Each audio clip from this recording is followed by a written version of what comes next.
We got Paul Mooney on the hotline. Oh. Mr. Mooney.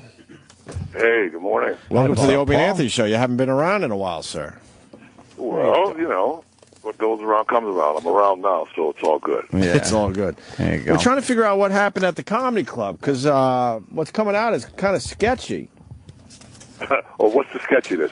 What are they saying? Well, we want to know how it all went down, because I guess you had 20 people leave the club. They were saying you were being insensitive, Paul. And all we know is you said white people in Boston deserved what they got, and it was okay to lose a few limbs, and as long as no blacks got hurt, it was okay.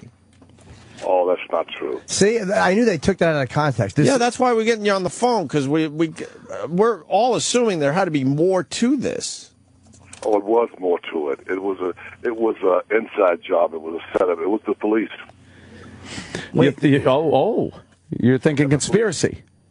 No. The police did it. They did it before a long time ago. They had a hit out for me. I mean, not a mental hit, not a physical one. Yeah, and because they're all a bunch of they're into occults. It's got a whole bunch of things. They're into religion, cults about it, white power, Ku Klux Klan. I mean, they're into a whole bunch of stuff. And a lot of them, a couple of them work at the club. They have those tattoos from jail on their neck. That white power and that insanity. This is what I said. I started out because for the opening act, actually made jokes about it before I did. Oh yeah. Okay? And that was okay because it was like a setup. Because a lot of the people that were there, a lot of blacks too, were friends of his. And all of a sudden, everybody was sensitive, about it. So they were heckling me. It's too soon to talk about it. Wow. Give it 3 weeks, Because what I had said was, that, let me think of her name, that old, she's gone now, that Jewish lady that a long time ago when they used to blow up things in Israel, remember? In this late, I think it all started right in 1939, but she had said that Israel was a school for the world. Golda Meir? Yeah, she said it was for the world. There was a school that America and the UN and everybody was phony, and it was all about money, and it was a school to teach people how to blow up things, with this terrorist crap. Way before we knew 9/11 anything about it. She said, I want you guys' help. She said, you guys are not helping me. I mean, they also shot her and put her in jail. Everybody forgets this. Because she was going around the world. You're like Alex James Earl Jones. Yeah, kind of like, yeah, you're right. So anyway, she said that this was our future. It was the world's future. Because she was traveling around telling everybody she wanted them to help her. She said, you think it's going to stay here? She said, germs spread.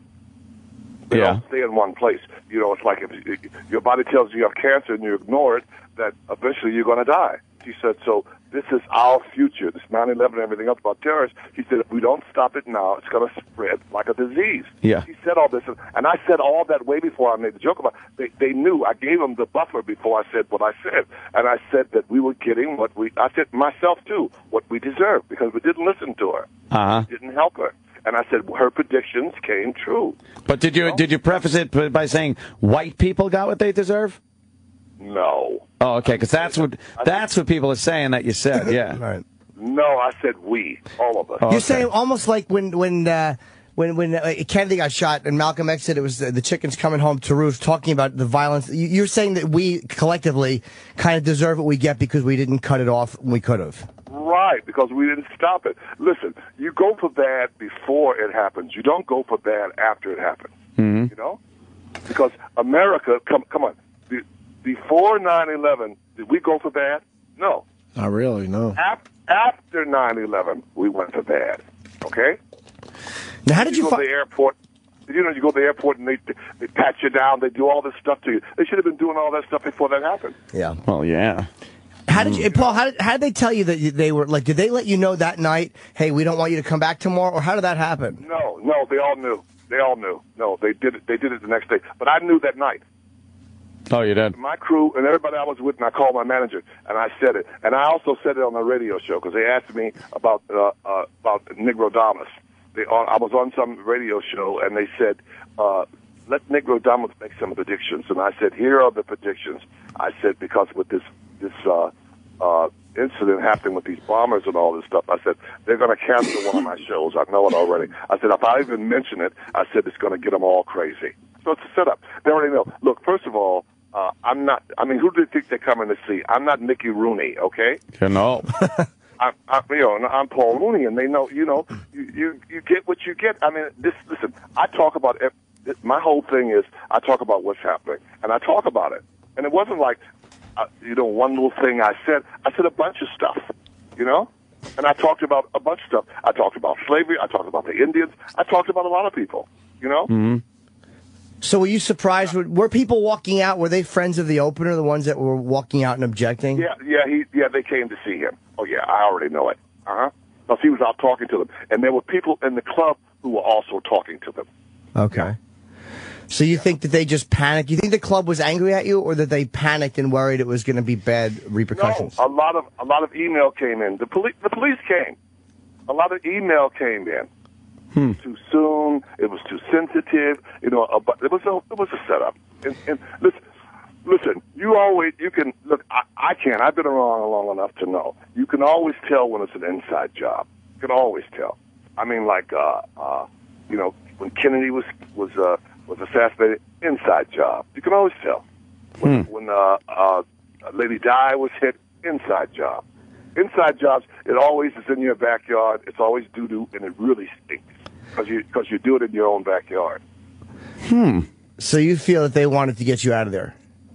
I feel they wanted the controversy. The police. These police are they are stereotyped, the ones that work there. These big, overweight, huge police officers, And a bunch of them are either married to those black women or they're taking care of them. They're their mistresses. It's very weird. It's very weird. And see, it's not one thing. It's a combination of things. Now, when they fire, because there's always a weird thing with comics, because you had, I think, a sold-out show. So do they say, like, we're not paying you, or we're going to pay you on the sellout, we just don't want the hassle? Oh, no, they can't do that. It's against the law, because you can't worship two gods. Huh? If someone, like where you work, that's two things. You can get in trouble for doing that. You can't do that. You can't control that. With a bunch of things, you can't have two things at once. Like in a courtroom, you can't do both. I can't fire you because I think that I hired you to paint my house and you didn't paint it right. And I said, well, I'm going to take your money from the club. I can't do that. No, so I'm saying the club did pay you for the show that you didn't do. Yeah, they paid. Yeah, they paid. Oh, okay. They paid me. It was done already. They had already made the contract. Right. I did my job. I showed up. I performed. Right. I have to show up, and if I don't perform, then they don't have to pay me. But I performed. So and that's the audience. When they left, the audience applauded. The audience started heckling the people that left. Yeah, I mean, it is really weird. Like, if you go to see Paul's show, I mean, you're not surprised that he's going to say things that you may or may not find objectionable, but that's kind of part of what you do. And do you think people by this point would know that? If it was your first year of doing comedy, but, after a long time, people know what your reputation is, and if that's what they want to hear, that's what they go for. Well, a lot of people thought they heard white people. When you said that white people got what they deserved. That seems to be the biggest part of the controversy, as a matter of fact, is the fact that, race was brought into it. Well, here's the thing.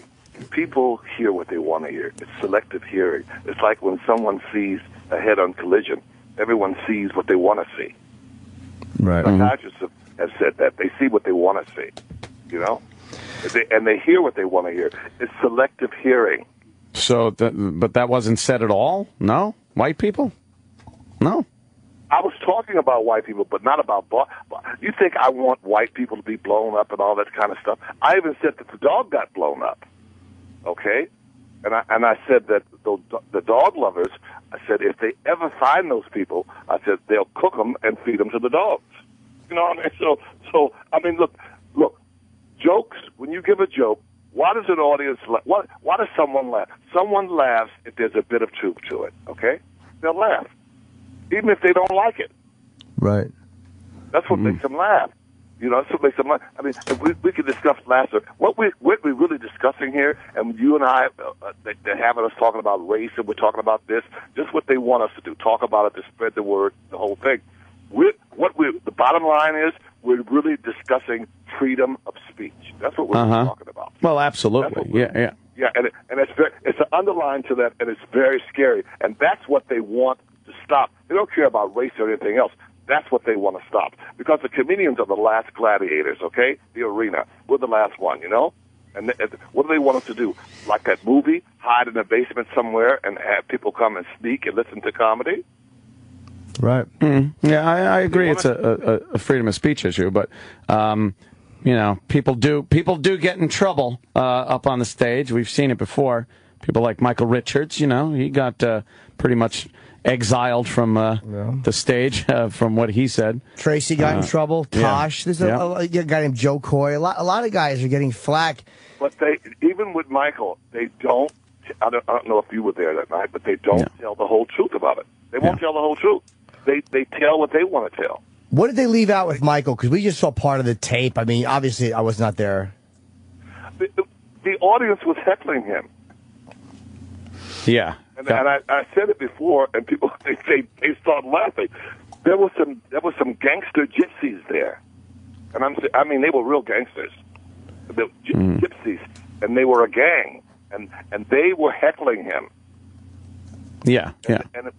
And it was one of the gypsies' mother who was like she's a stand-up and she's good, and she really was. She gave him no mercy. Wait, she's a comic and she was heckling him? Yeah, she was in the audience. She's the mother. Wow. And she's good. She said, "Look, you ain't funny. You ain't never been funny. And on that show, they put everybody around you to make you look funny. And your hair is weird, and you're weird. And get off the stage. And every time I see you, I throw up. You know, I mean, she was really cruel. And he just lost his fucking mind. She said, the show's off, and on the show you were the darling of the discotheque, and here you're not the darling. So get off. I want to hear some funny stuff." Wow. See, that kind of makes me. Why would she heckle him from the audience though? As a comic, why would a comic yell at another comic with that? Yeah, it's pretty stupid. Oh, no, listen, first of all, an audience is in total control. My audience applauded and started heckling the people that left. But the people that were there to see somebody else, they probably didn't know what they were in for. Yeah, but they start cursing them out and telling them to get out and go home, and they started using my jokes. They started using my jokes to heckle them. Wow. That's how my audience knew me. They started using my jokes. Yeah. I believe that it could get, one or two people Twitter something, because you talk about white people, so you might have been saying something earlier, and they just tie it in and say, well, that's what he was saying. And I know how the dumb audience can get it wrong. This one tweet's getting around like it is exactly what happened. That's not fair. Is there a tape of your performance that you can prove that you didn't say that? Listen to you, that I can prove it. Isn't that funny? No, I'm not on trial. No, but not just for your Paul, I'm on your side. I'm just saying for your livelihood, because obviously this is going around as fact. So then you push back by going, well, here you go, motherfucker. Instead of just taking my word for it, I got a tape of what I actually said. I'm on your side. I believe you, but unfortunately, a lot of people don't, because they're just going with the one tweet that's out there. But they don't care. Same thing happened to me at the Apollo when they threw me off the stage there. Same thing happened. They wanted me to prove that, well, prove it. And I had proof. I had witnesses. They had a mock trial. I had witnesses come up, comics and people that were in the audience, and they didn't believe them. I had one time. They believe what they want to believe. Well, I had an incident with I had a heckler incident in the cellar that was bad. And I brutalized a couple, and I felt great brutalizing them. And the New York Post was there, and they were going to go with the story. And it was so clear. The audience was completely on my side. They cheered when the couple left. But I could have refuted the story and posted the video. But what happened was I said something far worse than the reporter picked up that probably would have given me a problem. As the guy was walking out, I said something fucking barbaric. And I couldn't post it because I actually had a bigger mouth than she fucking thought. No kidding. But I see how you can have a moment like that. And I couldn't believe that this reporter saw it the way she did. when everybody else saw it differently. But so I could definitely see how that happens where somebody in the crowd gets it wrong. Right. All right. Well, I mean, also you could have people there that have a hard on for you, and have from a long time ago you may have said something to them, Yeah. and they can be fast. They have it in for you. Listen, first of all, people love for you to be up so they can cut you down. That's a part of it, And the audience is really, and that, they're like a pack of wolves. They can't turn. So in the end, you don't care if people don't believe you. That's fair enough. Yeah. Well, it's not about that. It's about what I do. Right. I mean, I'm a comedian. The bottom line is I'm a comic. No matter what I say, I'm a comic, okay? That's the bottom line. I've been that for a very long time. So, and of course, controversy, all this stuff. Yeah, it's controversy. But listen, I'm not a terrorist, okay? I'm not a terrorist. I'm not any of those things. I don't. How do I hate myself, okay? I come from slavery. I have white blood in me. I come from Louisiana. I'm a Geechee, black or white. It's all the same. What I hate myself? Right. I mean, it's all stupid. Is there anything that happens, like at times, as comics, we do it with the climate we're in right now? Is there ever times where you'll say things or have those moments where you're like, ugh, this is going to be bad? Even though you still are comfortable saying what you say, do you ever have those moments where you're like, fuck, is this one going to give me a bigger problem than I kind of was expecting? Well, not really, because I'm not caught up in my own world. I just get up and do what I do. Right. Okay? All right? I get up and do what I do.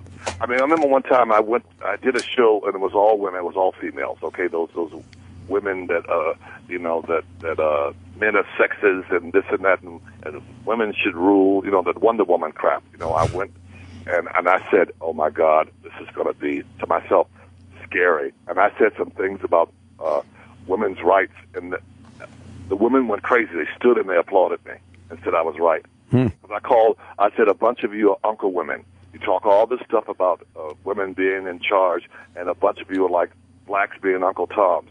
You just kiss that man's butt, do anything he wants to do, just to stay in for the money or whatever. I said, he's a sexist. You know it. You live with it. You know what he's about. But you just go along with it because either for your kids or for money. So, and they stood up and they applauded, And so it's listen, it doesn't have. Sometimes an audience is all black. There's no whites, okay? And they can be offended because they're Americans, and you're living in a place where people are. But the color of their skin doesn't say what they're going to be about. People don't think, oh, they're black, so they're for this. They can't. They can be black. Their skin could be black, and their brain could be white, or vice versa. Well, it's like KRS-One said something after 9/11. I think he had said something about how he said that, well, the terrorists weren't targeting us, meaning black people. He said they were targeting like white people in suits, and he got a lot of shit from that. I mean, and it was not just from white people. A lot of blacks were very angry that he said that too. Yeah, well, I'm saying people get offended. Look, people come out of homes and what happens to them, and things that go wrong, and their relatives, and at school, and their teachers, and people got a lot of things in their brains that they don't even know. And then they subliminate. We get brainwashed. You know that. Yeah. I mean, they brainwash us to think and to react the way the people who are in charge of politically, who are in charge of the country, want us the way they want us to think. So it's crazy. Well, thank you very much, Paul. We're very happy we got a chance to talk to you because, I figured there was something else to it. And then, people just get shit wrong all the time, and they paraphrase how they want to paraphrase. But they do that, but it's wrong to do that to comics. You don't listen. Jay Leno, David Letterman, the things that they say on that TV and the writers put in their mouth, they say things that are so wild, and they say it to millions of people, okay? Right. Millions of people they say it to. I mean, I got, 300 people in the room, or 4, okay? Mm-hmm. And I mean, the messages, just like the message that they sending out about this whole thing with this boy that was here since he was 12, and his uncle, and the this and the that, and he's good looking, he's this, he's that. I mean, sending the wrong message out. Those other nuts out there saying, if I do something crazy, be famous too for 2 seconds. Yeah. You know, and nobody should get money off this crazy stuff that they're doing. A book deal, a movie deal, I want to talk, all that. It's all crap, you know? Yeah. Yeah. These people that people that blow up stuff and do this crazy stuff, they shouldn't get all this attention. It's crazy. Yeah, somebody pointed that out. It's like we know the bomber's name. They were talking about another incident, but when you think about it, like the guy in the wheelchair whose legs got blown off, we don't really know his name or anything about him or what he's, as a citizen, what he's lost. But we know everything about this hunk of garbage and what his motivation was. And like, who gives a fuck what his motivation was? He's shit. And saying he's good looking and he's this and he's that. I mean, I'm going, what is this? This is the news. I said, this is disgusting. Yeah. You know, these news people should be ashamed of themselves. They should critique these people, what comes out of their mouth. You know, well, they're on TV every damn day. They're on television. Well, it's funny. The comics are the ones expected to apologize, and the press never has to say they're sorry and they do things that keep the violence going by printing the manifestos and showing the pictures and talking about the motivation, and they never have to explain themselves and they never have to apologize. Mm-hmm. No, and you see their energy and they get up. The way they get up, watch them. That's the proof. Rerun them. They just love this. They love it. Yeah, right. It's burning, and I mean, it's flooding. We're underwater, and I can't really talk now because I'm underwater and I'm in New York, and they just love it. So, are you in New York now? No, I'm back in California now. And by the time I got here, oh my God! I mean, I've gotten emails. I mean, you know, the world is out there, and that people are.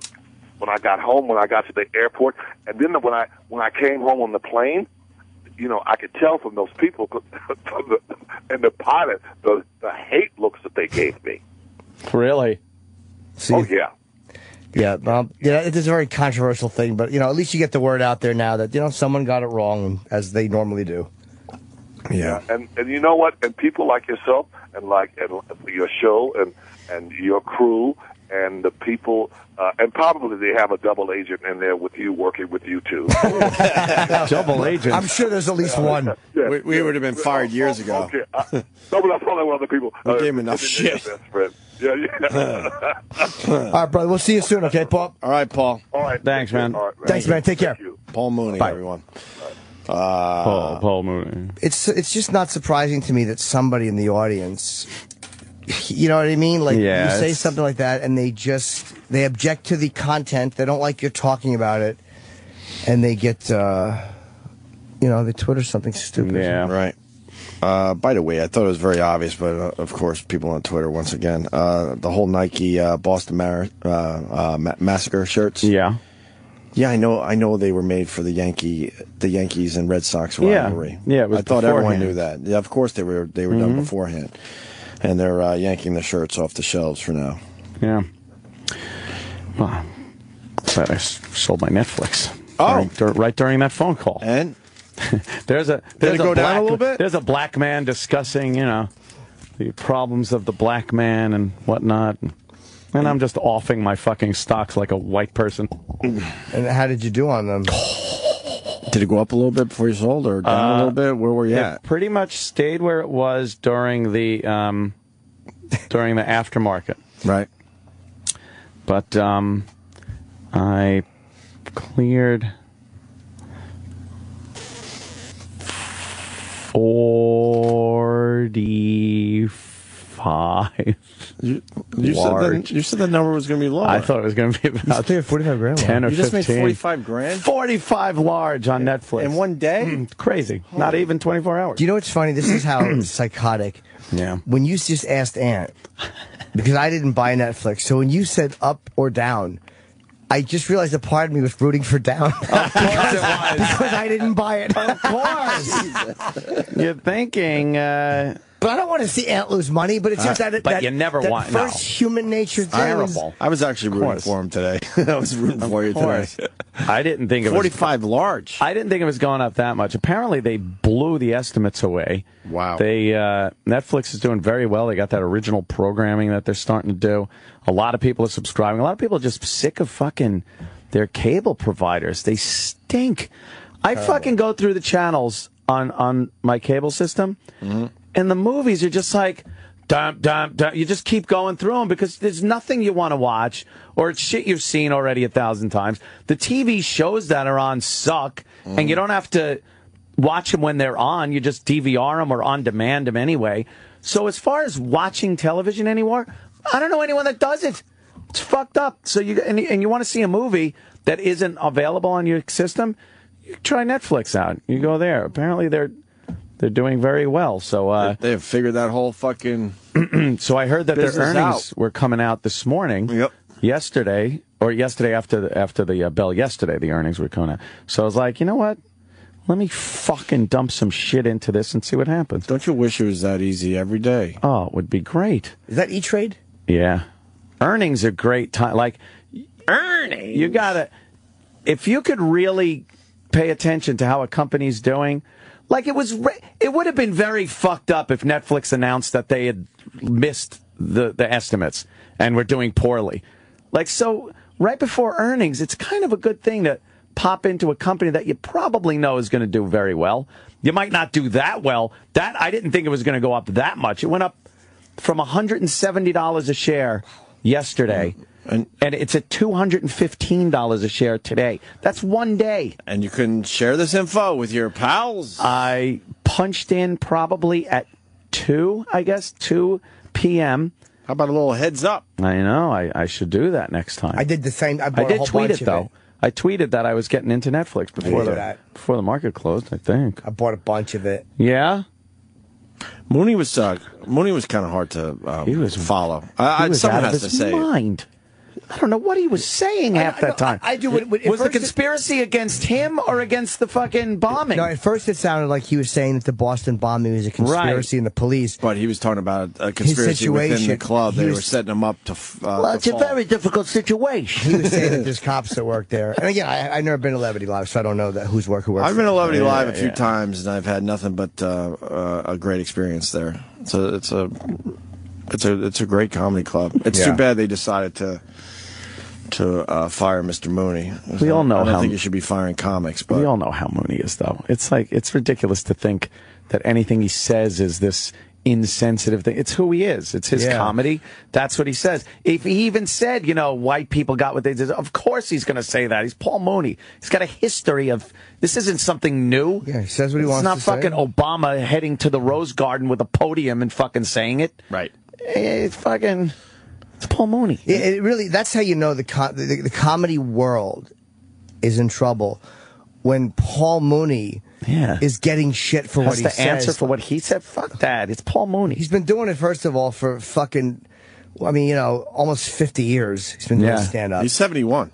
Is he 71? He doesn't look 71. No, wow. We've had him in studio. Black don't crack, Opie. Black don't crack. And he gave you some insight on the Michael Richards situation. Man, we all heard that he was getting heckled, and he just couldn't take it anymore, so he decided to go for the most brutal thing he could say. Hilarious. But I didn't realize it was a comic just completely destroying him from the audience. That's annoying, though. One of the Gypsy guy's mom is a comic, and there was a big gang, so I guess, Gang. What are you heckling another comedian for? Yeah, leave him alone.